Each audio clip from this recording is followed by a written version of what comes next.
Bonjour et bienvenue dans Écoscopie. Écoscopie, c'est le nouveau rendez-vous hebdomadaire d'LMTV consacré à l'économie.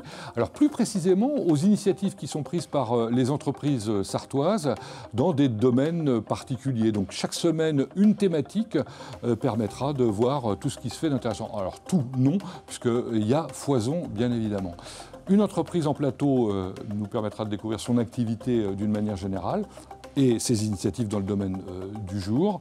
Une autre le fera de la même manière, mais cette fois-ci en visio. Puis enfin, un groupement d'entreprises sera l'invité pour apporter un regard général et pour parler de son actualité. Il y en a énormément de groupements d'entreprises en Sarthe, plus d'une quarantaine d'après ce que j'ai calculé. Voilà, le programme sera évidemment copieux chaque mercredi sur LMTV. C'est parti pour 20 minutes.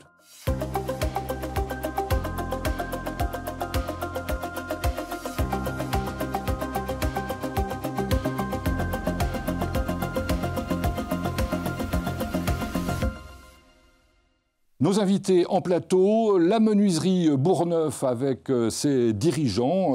Pascal Joubert, bonjour. Bonjour Pascal. Guillaume Garenne. Bonjour Pascal. Bonjour. On parle aujourd'hui de transmission d'entreprise avec vous, puisque l'un va succéder à l'autre dans peu de temps. On explique ça dans un instant. On aura dans un instant aussi, à propos de ce thème, Caroline Delareux, qui est en direct. Caroline, d'où, rappelez-nous? Salon Maison Objet à Villepinte, sur Paris. Ça a démarré ce matin, c'est ça? Oui, ça a démarré ce matin.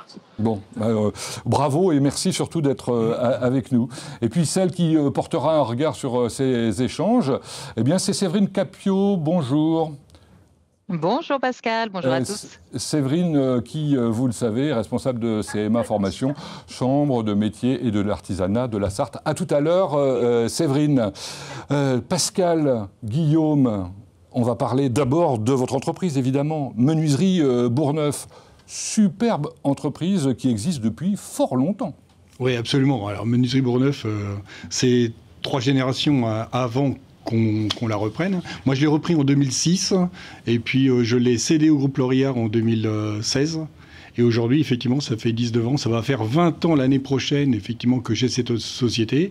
Et l'année prochaine, je dirais que c'est ma dernière rentrée, puisque fin juillet de l'année prochaine, je laisse les clés à Guillaume. On va prendre la fiche d'identité de l'entreprise, on va essayer de voir point par point les différents éléments. Si elle a été créée, j'allais dire officiellement en 85, elle existait bien avant, en fait. Oui. La structure juridique actuelle, c'est une société qui a été créée en 85, mais effectivement, je disais, c'est la 3e génération à M. Bourgneuf, à qui on l'a racheté effectivement en 2006. Alors, donc elle existe depuis 1910. Dans la fiche d'identité, on met localisation. Vous êtes installé... Nous sommes à Parigny-l'Évêque. Nous sommes fabricants de menuiserie extérieure en bois. Alors nous sommes concepteurs, fabricants et poseurs de menuiserie plutôt technique. Voilà, et on peut le dire, donc ça c'est l'activité plutôt haut de gamme. On a fait beaucoup je dirais d'hôtels de luxe, l'hôtel de Crillon, le Mandarin de Londres. Aujourd'hui, on est en train de faire les menuiseries de l'hôtel de police de Nice, qui sont des menuiseries par balle, donc très techniques. Waouh, en bois? En bois. Bah ouais, étonnant. Oui. Vos clients sont très divers, c'est à la fois le secteur public, mais aussi les privés. Absolument, 30% à peu près dans le public, 30% des clients, des grands comptes, ce qu'on appelle les grands comptes, c'est Bouygues, Eiffage, Vinci. On a d'autres grands clients privés, puis on a à peu près 15% de particuliers. Le périmètre d'action, c'est la totalité de la France? C'est national. Ouais. On a nous-mêmes nos propres agences sur Paris, Lyon, Nantes et Bordeaux. Mais on couvre des dossiers qui sont sur l'ensemble de la France. Là, nous sommes à Nice pour le dossier de l'hôtel de police. On est en train de répondre à des dossiers qui sont à Strasbourg en ce moment. Et combien de personnes travaillent chez vous? Aujourd'hui, on est plus de 100 personnes. D'accord. Chiffre d'affaires? On a fait une croissance de 30% l'année dernière et donc on est passé à 25 millions. C'est de la folie. C'est une belle histoire parce qu'en fait, c'est une société qu'on a rachetée, que j'avais rachetée effectivement à 3 millions en 2006, que j'ai cédé au groupe L'Oréal. Que vous avez acheté à 3 millions de chiffre d'affaires. De chiffre d'affaires, oui, de chiffre d'affaires. Que j'ai cédé en 2016 à hauteur de 10 millions. Et puis là, ces 10 dernières années, on a fait une croissance assez importante. Ouais. Bon, et alors vous, Guillaume, vous y êtes depuis combien de temps? Depuis 2005. C'est-à-dire que vous êtes arrivé juste avant Juste avant, Pascal. juste avant. Je finissais mon brevet de maîtrise. Vous étiez gamin. Voilà, c'est ça. Voilà. Et l'entreprise a été une entreprise formatrice en quelque sorte? Oui, très formatrice et puis attachante, puisque j'y suis toujours au bout de 20 ans, et formatrice encore depuis, parce qu'on a quand même un bon pourcentage d'apprentis, hein, près de 5% de l'effectif sont des apprentis, et qui restent, qui sont... Aujourd'hui, vous me disiez que 98% de vos clients vous demandaient la pause en plus de la fabrication. Oui, c'est-à-dire qu'au début, c'était une entreprise qui était plutôt une entreprise de fabrication. On travaillait pour des artisans et des gens qui allaient poser. Et en fait, pour, je dirais, mieux gérer notre devenir et notre avenir, on a changé un petit peu de costume et on est passé effectivement plutôt à une entreprise de bâtiment et on fait la fabrication et la pose. Dernier petit point sur l'activité d'une manière générale.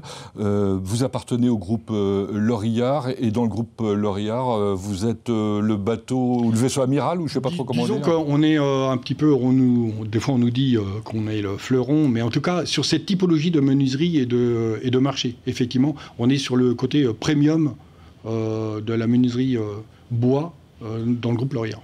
Alors, comment on cède les rênes de ce genre d'entreprise ? C'est ce qu'on va découvrir maintenant. C'est le thème du jour, la transmission en interne. Alors la transmission en interne avec deux exemples. Menuiserie Bourgneuf, on en parle dans un instant, mais surtout Caroline Delarue qui est en direct, je le rappelle, de Maison et Objets aujourd'hui. Caroline qui est la fille de son père, hein, on est d'accord. Et en fait, en l'occurrence, vous avez suivi les pas de votre père et c'est ça toute l'originalité de la chose. Dans un métier plutôt masculin, racontez-nous, ce métier c'est quoi ? Alors oui, donc je suis spécialisée dans la ferronnerie d'art et donc j'ai repris une entreprise, je suis la 5e génération donc, de cette entreprise qui a été créée à l'époque en 1882 par mon arrière-arrière-grand-père. Et donc moi j'ai repris l'entreprise, s'en est suivi bien sûr mon grand-père, mon père, et j'ai repris l'entreprise en 2013. Mais alors ce qui est intéressant dans votre parcours, c'est que ce n'était pas du tout prévu à l'origine. Vous avez commencé, je crois, par un BTS commerce international, c'est ça ? Exactement. Mes études ont été plus orientées vers le commerce international. Tout bonnement parce que j'ai pas été dirigée en tant que fille vers la transmission en fait au départ de cette entreprise. Et puis de fil en aiguille vers 25-30 ans. Enfin voilà, il y a longtemps que ça me trottait dans la tête. Pour y arriver, c'est étonnant parce que donc vous avez été 6 ans dans un centre d'appel où vous avez eu votre premier job, de responsable, hein, mais après vous êtes parti sur l'envie de faire les Compagnons du Devoir que vous n'avez pas réussi à faire pour des raisons diverses et variées, peu importe. Et puis la fleuristerie pendant 6 ans, et pour enfin vous décidez à faire un CAP ébénisterie à Sablé. On est encore loin de la ferronnerie d'art. Pourquoi et comment ? Alors en fait, la fleuristerie, tout bonnement, parce que quand j'ai voulu rentrer dans les Compagnons du Devoir, à l'époque, c'était encore tout fraîchement, les filles n'étaient pas forcément encore les bienvenues. C'était pas très développé à ce niveau-là. Et je me suis dit, ok, donc je vais partir dans les fleurs, ça va plaire à tout le monde. Donc j'ai fait 6 ans dans une fleuristerie où j'ai vraiment appris tout ce qui était le côté créatif. Et 6 ans après, ça m'a rattrapé. Et là, je me suis dit, c'est là que je veux être, dans la ferronnerie, à travailler le métal. Et pourquoi le bois ? Parce que l'idée était de travailler le bois et le métal. Voilà. Donc j'ai fait une expérience juste d'1 an pour appréhender un petit peu le bois. En sachant que j'allais intervenir, j'allais être formée par mon père pour tout ce qui était ferronnerie. Oui, alors j'allais dire contre sa volonté, il n'était pas très chaud au départ à ce que sa fille lui succède. Il n'y a pas eu un enthousiasme certain au début parce que c'est de l'artisanat. C'est un métier effectivement physique. Et puis la gestion de l'entreprise. Voilà, il n'y a pas que le côté physique, il y a aussi la gestion de l'entreprise. Voilà, une casquette de chef d'entreprise qui est assez large et qui effectivement, mon père, n'était pas trop chaud au début à ce que je porte tout ça. Alors, exemple de transmission familiale, on revient avec vous dans un instant. Revenons en plateau avec la menuiserie Bourgneuf, les menuiseries Bourgneuf, pardon. Guillaume, vous étiez chaud, vous, sur le fait de succéder éventuellement à Pascal dans cette fonction de directeur général de menuiserie Bourgneuf ? Je dirais que les choses se sont faites naturellement. Ça a été, on s'est peut-être trouvé au bon moment, au bon âge, avec la bonne différence. Et puis j'ai un accompagnement, donc oui, je l'ai assez bien. Oui, je le vis. ça vous a pas trop fait peur, on va dire. J'ai connu l'évolution de l'entreprise, hein, donc des 3 millions aux 25 millions, de 35 à 100 personnes. Donc en fait, les choses sont venues naturellement. Pascal, pour vous, le choix de transmettre à quelqu'un, c'est quelque chose d'important parce que malgré tout, cette entreprise, vous l'avez développée d'une manière considérable. C'est un peu son bébé. C'est-à-dire que j'ai eu la chance dans ma vie professionnelle de racheter une entreprise. Donc je l'ai eu pendant 10 ans, effectivement, à moi, avant de la vendre au groupe L'Oréal. Néanmoins, donc, il est certain que c'est une grande partie de ma vie. Donc, mais par contre, la rencontre avec Guillaume, effectivement, c'était ça. C'est-à-dire que c'est une bonne rencontre au bon moment. Il est complètement légitime dans le poste qu'il va avoir parce qu'effectivement, il a grandement participé au développement de la société sur ces 20 années. Et puis surtout, vis-à-vis de l'extérieur, il est hyper crédible parce qu'il est compagnon. Hein. C'est un passionné de son métier, donc il adore ce qu'il fait, ce qui nous a permis d'évoluer beaucoup dans les gammes de produits, donc ça c'est de son fait.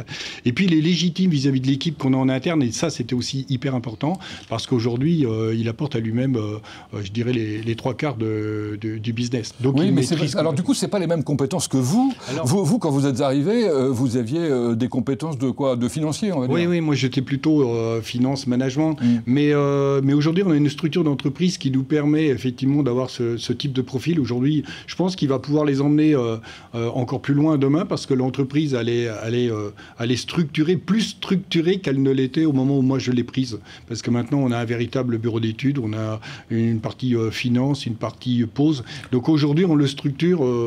Alors, au-delà de la passation à Guillaume, vous passez à une équipe, en quelque sorte, de gens qui ont été aussi un peu formés en même temps que lui. Hein, c'est ça l'idée, quoi. Oui, tout à fait. Hein, je dirais que dans la direction actuelle de l'entreprise, ce sont des collègues de 20 ans pour beaucoup. Donc, vous dites juste, je ne reprends pas seul les rênes de l'entreprise, je reprends avec une équipe dirigeante. Ouais. Et avec beaucoup de volonté, d'envie. Avec beaucoup de volonté et d'envie. Et d'envie. Bah, faut le dire. Bah oui, enfin, moi, je pense. Oui. Caroline, qu'est-ce que vous en pensez de cette passation? Est-ce que, d'après vous, c'est plus facile pour eux que ça l'a été pour vous? Non, je pense que c'est les transmissions, en fait, c'est ce qu'on dit, c'est ce qu'on disait, il faut que ça soit quand même quelque chose de fluide et même si c'est pas effectivement la même entreprise et le même positionnement et la même taille, il y a une envie, il y a un feeling, il y a un ressenti, en fait. Voilà, des deux côtés, il faut qu'il y ait les mêmes visions, il faut qu'il y ait la même envie de développement et la même envie les mêmes valeurs. Alors justement, puisqu'on parle de valeurs, il y en a une que vous avez en commun, j'en suis sûr, c'est de transmettre et permettre l'apprentissage des uns des autres, parce que Caroline, vous avez formé déjà un certain nombre de personnes, et notamment vous essayez de féminiser le métier. La ferronnerie, c'est pas évident. Hein. Alors j'essaie surtout d'en parler et de montrer que c'est pas forcément un métier que masculin.